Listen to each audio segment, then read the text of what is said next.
मी विद्यार्थ्यांसाठी आणि पालकांसाठी सांगतो ती अशी की आपण परीक्षा का घेतो. परीक्षा घेण्याची दोन कारणं आहेत. एक म्हणजे आपली अफाट लोकसंख्या आहे आणि त्या मानाने संधी कमी आहेत, म्हणून कुठेतरी चाळणी लावावी लागते. मग ती चाळणी लावण्यासाठी परीक्षा घेतली जाते. हा परीक्षेचा एक उद्देश आहे. पण याच्याही पेक्षा एक महत्वाचा उद्देश परीक्षेचा आहे, जो शिक्षण व्यवस्थेमध्ये अध्यारूत आहे. तो असा की लहानपणापासून आपल्याला हे कळलं पाहिजे की कष्ट केल्याशिवाय यश मिळत नाही.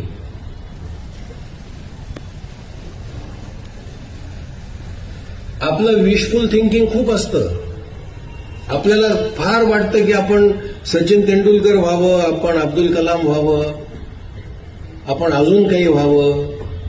पण नुसती ती विशफुल थिंकिंग असून ती कल्पना करून ती प्रत्यक्षात उतरत नसते. त्याच्यासाठी कष्ट करावे लागतात आणि हा संस्कार मुलांच्या मनावर व्हावा म्हणून परीक्षा घेतल्या जातात. त्या परीक्षा प्रामाणिकपणे घ्या आणि प्रामाणिकपणे कष्ट करून त्या सोडवा. आजकाल पालकांचा एक खूप मोठा वर्ग